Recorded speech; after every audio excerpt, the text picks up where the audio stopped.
تو یہ شمولیت کی دعوت ہے، یہ متحد ہونا ہے، یہ ہمارے لیے متحدہ قومی موومنٹ ایسے ہی ہے جیسے پاکستان پیپلز پارٹی ہے، تحریک لبیک ہے، پاکستان تحریک انصاف ہے، ہمارے لیے ویسے متحدہ ہے، کیونکہ یہ ایک نیشنل پالیٹکس کر رہے ہیں، ان کا وہ مقصد ہی نہیں ہے، کراچی کے معاملات کی بات ہی نہیں کر رہے.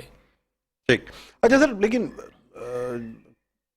آفاق بھائی نے اپنی پریس کانفرنس میں آج بھی کہا کہ جی متحدہ قومی موومنٹ مجھ پر تنقید سے باز نہیں آ رہی ہے. بالکل ایسا ہے.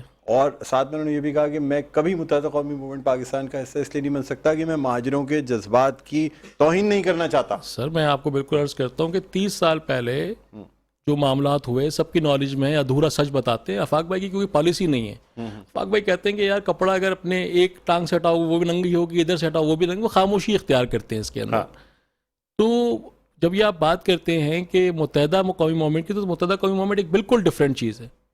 جیسے میں نے پہلے بھی عرض کیا، متحدہ قومی موومنٹ کا اس سے کوئی تعلق کسی قسم کا نہیں ہے. اب یہ کیا کرتے ہیں، یہ سامنے کچھ بات کرتے ہیں، پیچھے کچھ بات کرتے ہیں، صبح کچھ بات کرتے ہیں، رات میں کچھ بات کرتے ہیں، تصویر کھینچ کے اس کا اپنا ایک رخ پیش کر دیتے ہیں. تو کل امید ہے کہ ان سے ملاقات ہوگی، تو اس سے پہلے پریس کانفرنس ہو گئی. آپ آئیں، جس طرح آپ ادارہ نور الحق گئے، آپ تحریک انصاف کے پاس بھی جائیں گے، آپ اور جماعتوں کے پاس جا رہے ہیں، ہمارے پاس بھی آ جائیں. ہمیں آپ بلا وجہ ایسوسیٹ نہ کریں کہ ہم کوئی ٹوٹا ایجنڈا کیا سمجھتے ہیں آپ، کیا ہوگا، آپ سے کیا کہنے آئیں گے؟ جتنا پتہ لگا ہے وہ تو یہ ہے کہ یہ ایک احتجاج کر رہے ہیں، اس احتجاج میں دعوت دیں گے شریک ہونے کی. تو بس یہی ہے، اس کی تک رہے تو کافی اچھا ہے. تو آپ احتجاج میں شامل ہوں گے؟ یہ آفاق بھائی نے بتایا کہ ہم اس کے اوپر یقیناً پہلے وہ آ جائیں، وہ ڈسکس کر لیں. حلقہ بندیوں پہ تو انہوں نے اپنے تحفظات کا اظہار کیا ہے اور صاف طور پہ بولا ہے کہ ہاں جی بالکل ہمارے تحفظات ہیں اور ہم حلقہ بندیوں کے خلاف ہیں. کس کو نہیں ہے تحفظات؟ حلقہ بندیوں پہ تو مطلب یہ تو آنکھوں دیکھی مکھی نکلنے والی بات ہے کہ 1.60 کروڑ کا آپ نے شہر بنایا ہوا ہے، اس کی آپ ڈسٹریبیوشن کی ہوئی ہے. انہوں نے بھی پریس کانفرنس میں بھی بتایا کہ 3000 لوگوں سے جیت کے بھی ایک ووٹ پڑ رہا ہے اور 55,000 لوگوں سے جیت کے بھی ایک ووٹ پڑ رہا ہے. تو بہرحال وہ ایک حلقہ بندیوں ہمارے بالکل وہ ہیں، مسائل ہیں، لیکن وہی اگر یہ اس کو حلقہ بندیوں تک ہی رکھیں اور اس کو اپنے طریقے سے مزید کو اس کا نیریٹو پیش نہ کریں تو ہمیں کوئی اعتراض شاید نہ ہو. ٹھیک ہے. اچھا ذوالفقار بدر صاحب ہمارے ساتھ موجود ہیں آن لائن. جی ذوالفقار بدر صاحب میری آواز سن سکتے ہیں آپ؟ جی ڈاکٹر صاحب. جی ذوالفقار بدر صاحب کیا کہتے ہیں سر؟ آج متحدہ قومی موومنٹ نے یہ بات بھی کی کہ جی ہمارا اختلاف جو ہے وہ دراصل صوبائی حکومت سے ہے، یعنی پاکستان پیپلز پارٹی کی صوبائی حکومت سے، لیکن ہم حکومت سے نکلنا چاہتے ہیں اور اس کا نقصان وفاقی حکومت کو پہنچے گا. سر کیا سمجھتے ہیں، کیا بات یہاں تک پہنچ گئی ہے کہ اب متحدہ قومی موومنٹ شاید حکومت سے الگ ہو جائے؟ بسم اللہ الرحمن الرحیم. بہت شکریہ ڈاکٹر صاحب، آپ نے اپنے پروگرام میں انوائٹ کیا. دیکھیں یہ جو سیاست ہے نا، اس میں لوگوں کو ایک دوسرے کے ساتھ ریزرویشن ہوتی ہے اور ایم کیو ایم والے بھائیوں کو وہاں پہ لوکل سطح پہ ہو سکتا ہے کوئی جو بھی ایشوز ہیں اور جو ایڈریس نہیں ہو پا رہے یا جو ان کا سیٹل نہیں ہو پا رہا وہ رہتا ہے. لیکن اس طرح کی بات نہیں ہے کہ یہ حکومت سے علیحدہ ہو. آپ بالکل یہ کہہ سکتے ہیں. اس کی وجہ کہ آپ دیکھیں گورنمنٹ کے اندر، فیڈرل گورنمنٹ میں ان کو بڑی امپورٹنٹ منسٹریز دی ہوئی ہیں اور یہ اس کے اندر اپنا رول پلے کر رہے ہیں، اپنے لوگوں کی خدمت کر رہے ہیں. اگر یہ وہاں سے نکل کے چلے جائیں گے تو کیسے لوگوں کی خدمت کریں گے؟ اور یہ جو ایڈوکیسی کر رہے ہیں اپنے کیسز کی، یہ جو معاملات ہیں ان کا حلقہ بندیوں کے حوالے سے، باقی بھی میں سمجھتا ہوں کافی حد تک چیزیں پیپلز پارٹی کے ساتھ پرنسپلی ان کی انڈرسٹینڈنگ ہو گئی ہے، اور جو تھوڑی بہت رہ گئی ہے وہ بھی with the passage of time دونوں پارٹی کی لیڈرشپ، خاص طور پہ پیپلز پارٹی کی لیڈرشپ بیٹھ کے ان کا معاملہ حل کروا دے گی. کیونکہ یہ لوکل لیول کے لیڈرز کے جو ہیں وہ آپس کے ہو سکتا ہے کوئی نہ کوئی ریزرویشنز ہوں جو کہ نہیں طے پا رہے، لیکن انہوں نے نہیں ہونا طے. اس کی وجہ ہے کہ معاملات کو، حکومت کو اور خاص طور پہ کراچی کے مسائل کو حل کرنے کے لیے چیزوں کو آگے لے کے چلنا ہے. اور پیپلز پارٹی کی لیڈرشپ اس چیز کے اوپر تیار ہے کہ اگر ان کو کسی معاملے میں کوئی سیکریفائس بھی کرنا پڑتا ہے چیزوں کو کے حوالے سے تو وہ اس چیز کے اوپر ذہنی طور پہ تیار ہیں، اور وہ ایم کیو کے جو بھی ان کے ساتھ انڈرسٹینڈنگ ہوئی ہے، کوئی ایگریمنٹ ہوا ہے، وہ اس کی پاسداری کریں گے. اچھا مجھے بتائیے گا سر کہ اگر خدا نخواستہ متحدہ قومی موومنٹ جو ہے وہ استعفے دیتی ہے یا حکومت سے الگ ہوتی ہے، ایسی صورت میں سر پھر آپ کی پی ڈی ایم کی جو حکومت ہے، وفاقی حکومت، یہ تو اپنی اکثریت کھو بیٹھے گی. بالکل ایسے ہی ہے کہ اگر اس جو علیحدہ ہوتی ہے تو میں سمجھتا ہوں کہ فیڈرل گورنمنٹ کو اس کا نقصان ہوگا اور حکومت کے لیے دوبارہ پھر نمبر آف ووٹس پورے کرنا مشکل ہو جائے گا. تو سر آپ سمجھتے ہیں کہ پھر جو متحدہ قومی موومنٹ پاکستان کے مطالبات ہیں جن میں کہ خاص طور پہ حلقہ بندیوں کو درست کرنا اور اس کے بعد الیکشن کا انعقاد، کیا وفاقی حکومت یا پاکستان پیپلز پارٹی اس پہ غور کر رہی ہے؟ کیونکہ ابھی مقدمہ جو ہے یہ آپ سمجھ لیں کہ سابق صدر آصف علی زرداری کے سامنے بھی رکھا گیا، انہوں نے کچھ وقت لیا ہے، امید کی جا رہی ہے کہ شاید اس وقت میں وہ کچھ لوگوں کو منا لیں گے تاکہ یہ بات پوری کی جا سکے. دیکھیں میں یہ سمجھتا ہوں کہ آصف علی زرداری صاحب سے معاملات کو حل کرانے میں اور وہ ایم کیو ایم کی جو بھی لیڈرشپ کی ریزرویشن ہے اس کو وہ ایڈریس کرنا چاہتے ہیں اور وہ انشاءاللہ کریں گے. یہ رہ گئی کہ ایک دم وہ استعفے کے آ جائیں گے یا کوئی معاملات ہوں، یہ میں سمجھتا ہوں کہ ایم کیو ایم کے لیے بھی ایک مشکل ڈیسیژن، کیونکہ ایم کیو ایم کی ایک میں آپ کو بات بتا دوں کہ حلقہ بندیوں کے اوپر ہے، پھر عمران خان کی گورنمنٹ میں سینسس کی بھی بات کی تھی، مردم شماری کی بھی بات کی تھی. جی تو اگر یہاں پہ حلقہ بندیوں یہ تو فیڈرل گورنمنٹ نے کرنا ہے اور خاص طور پہ الیکشن کمیشن آف پاکستان نے کرنا ہے، اس کا پیپلز پارٹی کے ساتھ کوئی تعلق نہیں ہے. تو یہ بندیاں اگر الیکشن کمیشن آف پاکستان کرتا ہے پھر یہ سینسس کی بات کرتے ہیں، کیونکہ میرا یہ تجزیہ ہے کہ کی آبادی زیادہ ہے اور کم شو کی جا رہی ہے.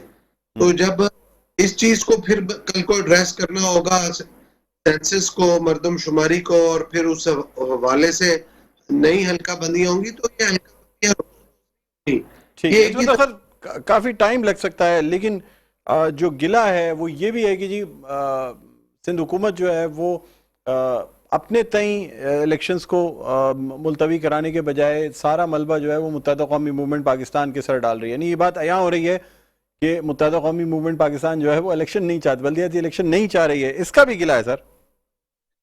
دیکھیں یہ ایسی چیز نہیں ہے. پاکستان پارٹی تو حکومت میں بیٹھی ہے سندھ میں اور ان کو زیادہ بہتر آئیڈیا ہے کہ جیسے آپ کے بعد جو صورتحال ڈیولپ ہوئی ہے جی کہاں الیکشن کرانے پاسبل ہے، کہاں پہ نہیں. تو اگر وہ اس چیز کے اوپر کہہ رہے ہیں کہ الیکشن پاسبل نہیں ہے تو ظاہری بات ہے انتظامیہ کی فیڈ بیک کی وجہ سے ہی کہہ رہے ہوں گے، کسی کا ذاتی اس میں کوئی وہ ہے نہیں. یعنی کوشش کی جائے گی کس طرح اگر یعنی متحدہ قومی موومنٹ پاکستان کے مطالبات کو پورا کر لیا تو بہتر ہوگا. بہرحال آپ ہمارے ساتھ موجود رہیں گے. فیصل بھائی آپ سے جاننا چاہوں گا سر، جہاں یہ بات کی جا رہی ہے آپ سمجھ رہے ہیں کہ متحد ہونے کی جو بات شروع ہوئی، آج آفاق بھائی نے کہا کہ توڑا بھی انہی لوگوں نے تھا جو آج متحد کرنے جا رہے ہیں. تو اگر یہ چاہ رہے ہیں متحد کرنا تو کیا برائی ہے سر؟ کم از کم الیکشن ہی ایک پلیٹ فارم سے لڑ لیا جائے. کوئی پریشر ہے آفاق بھائی ان سے پہلے تو یہ پوچھ لیجئے کہ وہ چاہ کیا رہے ہیں. ایک دفعہ ان سے یہ پوچھ لیں کہ وہ کیا چاہتے ہیں، جو ابھی یہ چاہ رہے ہیں اس کے بعد وہ کیا چاہیں گے. دوسری بات، جب آپ بات کرتے ہیں تو آپ بنیاد کی طرف کیوں نہیں جاتے؟ اپنی مرضی کا آپ نے ایک پیچ اٹھا لیا ہے. ہماری بنیاد 1984 تھی. 1984 سے 1992 تک ہمارا معاملہ یہ تھا کہ ہمیں مہاجر قومی موومنٹ رہنا ہے. ساری قوم اسی پہ ساتھ آئی تھی. ابھی بھی دھوکہ دے رہے ہیں. پاکستان پیپلز پارٹی بھی الیکشن لڑ رہی تھی تو وہ جی اے مہاجر کے پمفرٹ سے لڑ رہی تھی. میں نے بتایا حافظ نعیم بھی جی اے مہاجر کر رہے ہیں آج کل. متحدہ بھی صرف خالی مہاجر کی بات کر رہی ہے. یہ بھول جاتے ہیں، یہ سینئرز ہیں، یہ مخالفت کرتے ہیں. لیکن سر میرا سوال یہ بھی ہے کہ اگر آفاق بھائی خود یہ کہہ رہے ہیں کہ یہ جو توڑنے والے تھے وہ اس وقت جوڑ رہے ہیں، تو اس کا مطلب یہ ہے کہ ایم کیو ایم حقیقی جو بنی وہ بھی انہی لوگوں نے بنائی تھی جس وقت متحد کرنے جا رہے ہیں. نہیں، میرا نہیں خیال. دیکھیں میں آپ سے عرض کروں، یہ آپ کی بات ہے اور صحیح بات ہے. آپ نے سوچا، آپ نے سوال کیا، مجھے پورا ٹائم بھی دیجیے گا تاکہ میں بتا سکوں اس کے اندر انہوں نے کیا کیا. اگر کسی نے کیا ہے تو کیا کیا، اس کا آؤٹ کم کیا ہے. مہاجر قومی موومنٹ ایک جماعت تھی، ٹوٹ کے متحدہ بنی ہے. اب ہمارے یہاں مجیب کا ٹائم آپ کو پتا ہوگا بنگلہ دیش کا، اکثریت اقلیت میں سے الگ ہو گئی تھی. یاد ہے نہیں یاد ہے آپ کو؟ تو ویسا ہی ایک یہ وسانیہ بھی تھا. آفاق بھائی کی خواہش یہ تھی، ان کی سوچ یہ تھی کہ ہم کوئی جھگڑا نہ کریں، کوئی بات نہ کریں. یہ لوگ جس طرح کام کر رہے ہیں، سپورٹ ضرور حاصل تھی. بغیر سپورٹ کے یہ ممکن نہیں تھا. جس وقت یعنی بانی لندن کا توتی بولتا ہو پورے شہر میں، سپورٹ نہ ہوتی نا. سپورٹ جس کو آپ سپورٹ کہتے ہیں، میں اس کو بھی ذرا کلیئر کر دوں. پروٹیکشن تھی سر. سپورٹ یہ نہ ہوتی تو ہٹلر والا کام ہوتا، ایک بھی یہودی زندہ نہ بچتا. ہم یہاں مسلمان تھے، ہم ایک بھی نہ بچتے.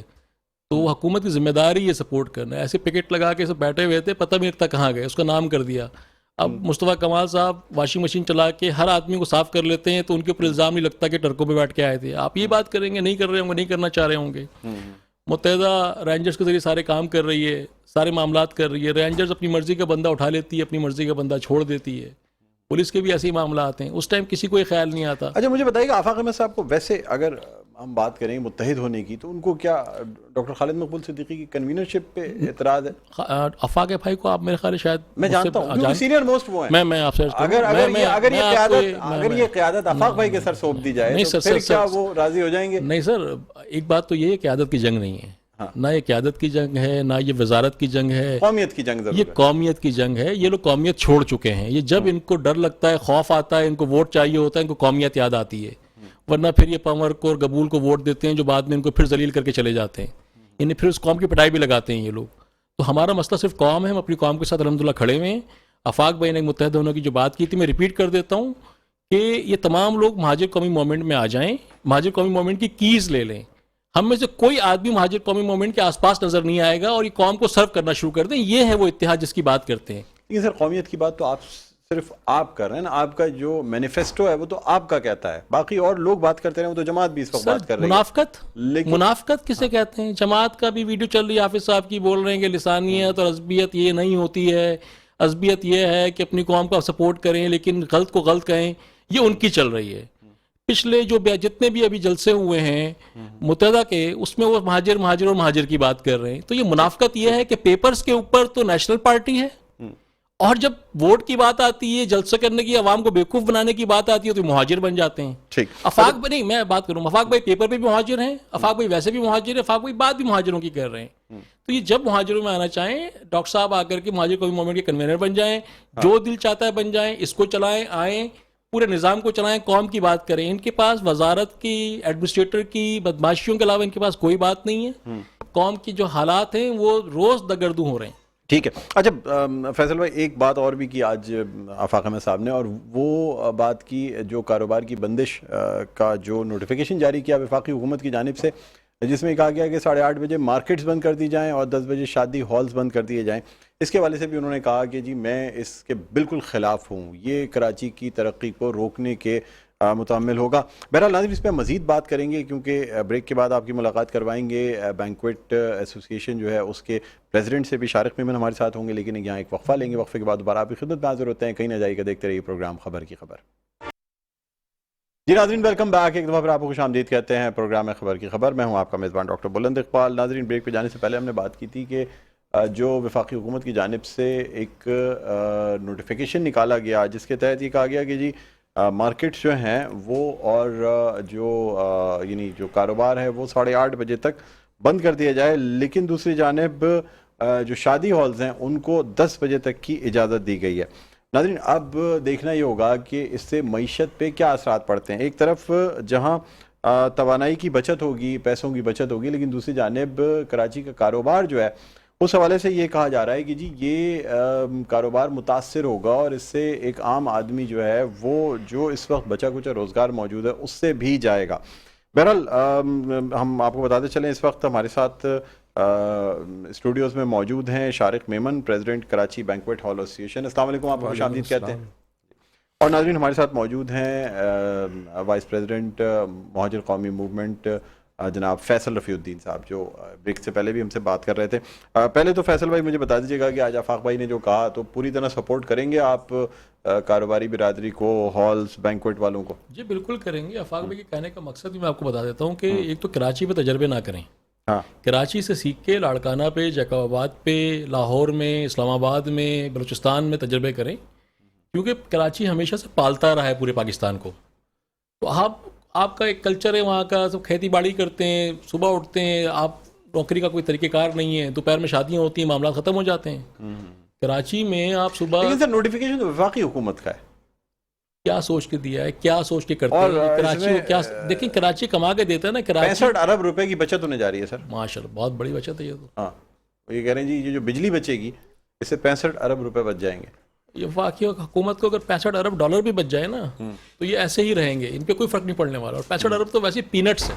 ٹھیک ٹھیک. شارق میمن صاحب کیا کہتے ہیں سر, 10 بجے تک کی شادیاں بہتر نہیں ہیں؟ لوگ سردیوں کے دن ہیں, 10:30 11 بجے تک گھروں کو جا کے سو جائیں. سر دیکھیں اس میں آپ کو دو باتیں کلیئر کر دوں. شادی ہال کا جو ٹائم ہے چاہے وہ 8 سے 11 رکھا جائے, 9 سے 12 رکھا جائے یا 7 سے 10 رکھا جائے, وہ 3 گھنٹے کی ہی شادی کا ٹائم ہوتا ہے. اس میں بجلی کی بچت کرنا کیسے ممکن ہے؟ ایک بات کا جواب تو پہلے یہ بتائیں کہ 3 گھنٹے وہ آگے کریں یا 3 گھنٹے آپ اس کو پیچھے کریں. 3 گھنٹے کا ہی ایک شادی کا سلاٹ ہوتا ہے. رہ گئی بات کہ جب اس کے باوجود بھی جو ہم اپنی 99% جو بجلی ہے وہ ہم اپنے جنریٹرز پہ ڈیپینڈ چلا رہے ہیں. ٹھیک ہے نا. تو ہم تو آپ کی بجلی استعمال نہیں کر رہے, الٹا آپ کی بجلی بچا رہے ہیں. بجلی بچا اس سینس میں رہے ہیں, اگر ایک ہال میں کم سے کم 300-400 بندہ آ رہا ہے تو اس مینس کہ وہ کم سے کم 100 گھرانے تو ہیں. ہر گھر سے اگر 3-4 افراد آئے ہیں تو 100 گھرانے ہیں. وہ 100 گھرانے اپنے گھر کی بجلی شٹ آف کر کے آئے نا. وہ اپنے گھروں پہ بجلی کے بل دیکھ دیکھ کے وہ پاگل تو نہیں ہے کہ جو بجلی اپنے گھر کی چلا کے آئیں گے. وہ بجلی شٹ آف کر کے جب آتے تو ویسے ہی بچاتے ہیں. مجھے آپ ہی بتائیے گا کہ جب ہالز کو روکا نہیں گیا, ابھی ذوالفقار بدر صاحب کی طرف بھی میں آؤں گا اور ان سے بھی جانوں گا کیونکہ سندھ حکومت نے بھی اس میں بڑا فیصلہ کرنا ہے کیونکہ پاکستان پیپلز پارٹی کی سندھ حکومت ہے. سر آپ مجھے بتائیے گا کہ اب اس میں قباحت کیا ہے؟ اب آپ کے پاس نہ تو آپ کی شادی ہال کو بند کیا جا رہا ہے, نہ آپ پہ کوئی پابندی لگائی جا رہی ہے, صرف ٹائمنگ کا فرق کیا گیا ہے. یہ تو آنے والوں کی زحمت ہے کہ وہ جلدی آئیں, جلدی شادی اٹینڈ کریں. آپ لوگوں کو کیوں پرابلم ہو رہی ہے؟ جس شہر میں 12 بجے سے پہلے کوئی دکان کھلتی نہیں ہے, شام کو 5 بجے یہاں پہ کاروبار شروع ہوتا ہے. 5 سے لے کے سمجھے رات کو 9 بجے تک جو ہے وہ پیک آورز ہوتے ہیں دکانداروں کے. جب 9 بجے آپ دکان بند کریں گے, 10 بجے آپ گھر پہنچیں گے, تو کیا آپ دکان سے ڈائریکٹ شادی ہال جائیں گے اپنے بیوی بچوں کو کے بغیر, یا آپ پہلے گھر پہ جائیں گے, نہائیں گے, دھوئیں گے, بیوی بچوں کو لیں گے, پھر شادی ہال جائیں گے؟ مجھے اس بات کا جواب دیں. دیکھیں نا 8 بجے بھی اگر وہ بند کر لیتے ہیں. کوئی مذاکرات ہوئے آپ کے سندھ حکومت؟ سر ہم نے سندھ حکومت سے عرض کی ہے, پچھلے دنوں کمشنر کراچی کے یہاں پہ ہمیں بلایا گیا تھا اور ہم نے ان کو یہی اس بات پہ ریئلائز کرایا, انہوں نے مانا بھی. سعید غنی صاحب بھی اس میں موجود تھے. 11 بجے جو ہے ہم نے کہا ہے ہم اپنی 50% لائٹیں کر دیں گے, 12 بجے جو ہے ہم اپنا کمپلیٹ شٹ آف کی طرف چلے جائیں گے. وہی 9 سے 12 کی ہمیں ٹائمنگ دی جائے, کیونکہ اگر آیا کہ 8 بجے بھی یہ کاروبار بند کر لیتے ہیں تو آیا کہ وہ پاسبل ہے کہ کوئی 9 بجے 9:30 بجے بھی شادی ہال پہنچ جائے؟ ابھی فی الحال اس پہ اس کی پابندی تو نہیں کی جا رہی ہے. اس پہ اس وقت صوبائی حکومت کا کوئی نوٹیفیکیشن نہیں ہے, اس کی وجہ سے کوئی پابندی نہیں ہے. ٹھیک ہے. ذوالفقار بدر صاحب مجھے بتائیے گا سر کہ یہ وفاقی حکومت, آپ ماشاءاللہ ماہر قانون بھی ہیں, وفاقی حکومت کا نوٹیفیکیشن ہے, عمل درآمد کتنا ضروری ہے اور کیا سندھ حکومت یہ اختیار رکھتی ہے کہ وہ جس طرح چاہے کاروبار کے اوقات کار کو سیٹ کرے؟ میں یہ سمجھتا ہوں کہ فیڈرل گورنمنٹ کو تمام صوبائی حکومتوں کو کانفیڈنس میں لے کے اس طرح کا نوٹیفیکیشن کرنا چاہیے تھا, کیونکہ ہر شہر کا اپنا ایک کلچر ہے, اپنا ایک لائف سٹائل ہے. اور میاں شہباز شریف صاحب جب پنجاب کے چیف منسٹر تھے تو انہوں نے یہ آج سے کئی سال پہلے بھی یہ نوٹیفیکیشن کیا تھا کہ شادی ہال بند کر دیں گے. بلکہ انہوں نے ایک اور کام کیا تھا کہ میاں نواز شریف صاحب کے 97 کے دور کے اندر انہوں نے کھانے پہ پابندی لگا دی تھی شادیوں کے, کہ آپ صرف چائے یا بوتل دے سکتے ہیں. جی تو وہ جب تک یہ پرائم منسٹر رہے تو پھر اس چیز کو فالو کیا گیا. پھر اس کے بعد دوبارہ بنے تو انہوں نے شہباز شریف صاحب نے 2008 میں انہوں نے لگا دی کہ 10 بجے بند ہو جائے گی. اچھا آپ کا ایک لائف سٹائل چل رہا ہو لیٹ, مطلب آپ کے خیال میں یہ ٹوٹل یہ جو ڈیسیشن لیا گیا ہے یہ پاکستان مسلم لیگ نون کا ڈیسیشن ہے, اس سے پاکستان پیپلز پارٹی یا کسی اور حکومت کے اسٹیک ہولڈر سے بالکل نہیں پوچھا گیا ہے, کوئی مشاورت نہیں کی گئی ہے؟ میں یہ سمجھتا ہوں کہ یہ کیبنٹ کا ڈیسیژن ہوگا, اس میں ملٹی پارٹی جو نیشنل یونٹی گورنمنٹ کے لوگ ہیں وہ بیٹھے ہوں گے اور انہوں نے بجلی کی بچت کے حوالے سے کوئی ایسا جو بھی ان کے ذہن میں 18ویں ترمیم کے بعد اگر سندھ حکومت یہ چاہے کہ جی وہ ہالز کی جو ٹائمنگز ہے اس کو 11 یا 12 بجے تک لے جائے, کاروبار کو 9 بجے تک لے جائے, ممکن ہوگا؟ مختصراً بتا دیجیے کہ پروگرام کا وقت اختتام کے قریب ہے. جی میں یہ سمجھتا ہوں کہ اس میں سندھ گورنمنٹ کا پریروگیٹو ہے کہ وہ کتنے بجے, سندھ گورنمنٹ کا دائرہ اختیار ہے. بالکل سندھ گورنمنٹ اور لوکل اتھارٹیز کا. جس طرح ہم کووڈ میں دیکھتے رہے کہ جو پابندیاں وفاق کی طرف سے لگتی تھیں اس پہ عمل درآمد کرانا یا اس میں ترمیم کرنا سندھ حکومت کا یہ خاص طور پہ پروگریٹو ہوتا تھا کہ وہ کرائیں اس پہ, یا اس کو پابندی سے عمل کریں یا کوئی اپنا ایک نیا ایس او پی وضع کریں. 18ویں ترمیم کے بعد بہت سارے ایسے معاملات ہیں جو کہ صوبائی کے پاس آ گئے ہوئے ہیں ٹھیک اور فیڈرل گورنمنٹ کو یہ چاہیے کہ ان تمام معاملات کے اندر پہلے صوبائی حکومتوں سے مشاورت کرے کنسلٹیشن مشاورت ہونی چاہیے صوبائی حکومتوں سے، اس کے بعد اور پھر لوکل سٹیک ہولڈرز ہیں جی جی ان کی ٹھیک بات چیت کرنے کے بعد پھر ایک مشترکہ لائحہ عمل بنائے تاکہ جو وہ نوٹیفکیشن کرتے ہیں اس پہ عمل درآمد ہو سکے. ٹھیک ہے جی، بالکل بالکل. اب فیصل صاحب کیا کہیں گے سر، آپ کیا احتجاج میں ساتھ دیں گے اگر ہوتا ہے؟ بس لاسٹ آپ سے یہ کامنٹ بالکل ساتھ دیں گے. دیکھیں ہر شہر کے ہر علاقے کے اپنے ڈائنامکس ہوتے ہیں. اس شہر میں ڈیولپمنٹ ہوئی نہیں، روڈز بنے نہیں ہیں، ان آؤٹس ہیں نہیں، رنگ روڈ ہے نہیں. آپ ابھی آ رہے ہیں، آپ کو 1.5 گھنٹے لگ گئے، مجھے 1.5 گھنٹہ پہنچنے میں یہاں لگ گیا. مطلب ہم کسی ایک پوائنٹ سے دوسرے پوائنٹ تک جاتے ہیں، گھنٹے 2 گھنٹے لگ جاتے ہیں. تو یہاں کے ڈائنامکس کے حوالے سے حساب سے یہاں کے فیصلے ہونے چاہیے. اوقات کار بھی اسی یہاں حساب کہ سے آپ اسلام آباد میں بیٹھے ہوئے ٹرنڈ پروگرام میں اور آپ نے کوئی بھی چیز آپ کے دماغ میں آئی اور آپ نے امپلیمنٹ کر دی پورے مملکت پہ. کراچی سے ذرا بس تھوڑا سا خیال کیا کریں. کراچی سے کے علاوہ فیصلے کیا کراچی کے علاوہ فیصلہ کیا صاحب کیا کریں گے سر؟ احتجاج کا کوئی لائحہ عمل تیار کیا ہے؟ بالکل دیکھیں احتجاج کا حق رکھتے ہیں اور ہر بار کی طرح مجھے امید ہے کہ صوبائی حکومت جو ہماری باتیں سمجھتی ہے اس میں ہمارا ساتھ دے گی اور ہمیں احتجاج کی ضرورت نہیں پڑے گی. ٹھیک ہے، بہت بہت شکریہ. شارق محمد صاحب president Karachi banquet hall association ہمارے ساتھ تھے. فیصل رفیع الدین صاحب وائس پریزیڈنٹ مہاجر قومی موومنٹ ہمارے ساتھ تھے. بہت بہت شکریہ آپ کا بھی. ناظرین پروگرام کا وقت اپنے اختتام پر پہنچتا ہے. مجھے بلند اقبال کو اجازت دیجیے. اپنا بہت خیال رکھیے گا. اللہ حافظ.